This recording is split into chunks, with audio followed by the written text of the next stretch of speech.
Hey guys, it's me, Callum Yelm, Callum versus painting, and I'm joined by my most recent painting you would have seen in the last video, and my newest painting that I'm working on. Ooh, sneak peek.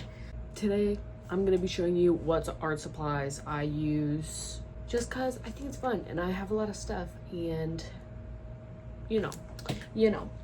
First, we're gonna talk about paints. So for paints, I mainly use Winsor & Newton.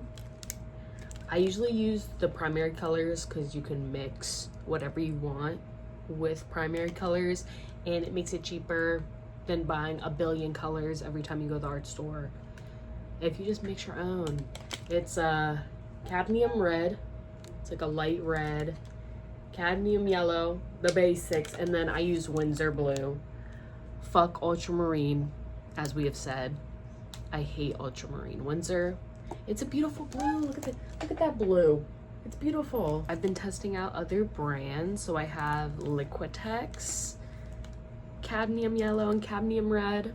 I find they are a little bit darker and like less clear, if you will say.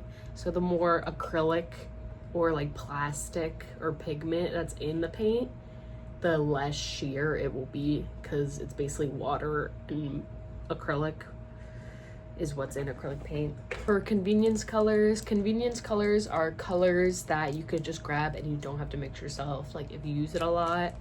I have phthalo green. I love phthalo green, magenta, Prussian blue. It's like a more muted blue, like less bright. You know, brown and black, because those are annoying to mix. And then of course I have white. Usually I get the most opaque white. That's the cheapest because I use a lot of it and it doesn't need to be fancy. White does not need to be fancy because it's mixing with everything. This is my handy dandy crank. So when you get down to the color, these are made of foil, so they get really hard to squeeze. So you just crank it and it gets all the paint out. And then for priming canvases, this is what a prime canvas looks like. It's just white and smooth. When you first buy canvas, it's like bumpy because it's woven canvas material. So you add gesso, which is a thick like acrylic medium. Basically it's just thicker than acrylic paint, and you sand it. This is my handy dandy sander. So you just add gesso, you sand it, and you just do it until it's smooth. It takes a while and it's annoying, but you know, it's part of the craft. And you gotta do it. You're done painting. When it's all dry, you seal it with, so acrylic paint doesn't bond with regular varnishes like correctly, so you need to have an isolation coat to lock it in and then add your varnish on top of that so it bonds together to protect your painting. And varnish, the way it's used, like if it gets dirty, if your canvas gets dirty, or if over time it cracks or whatever, you just remove the old varnish and re-varnish it so that the paint doesn't yellow, it doesn't get dusty, it doesn't get dirty. Just the varnish gets dirty. And there's a couple different types of varnish. I personally use gloss varnish on most of my paintings because I like the look of it. It makes the colors pop more.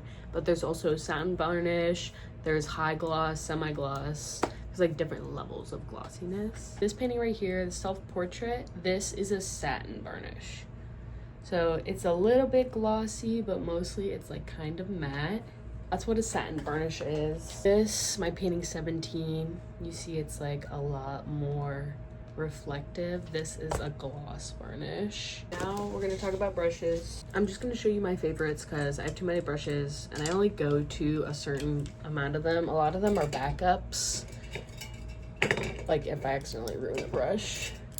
My favorite brushes are big flat brushes.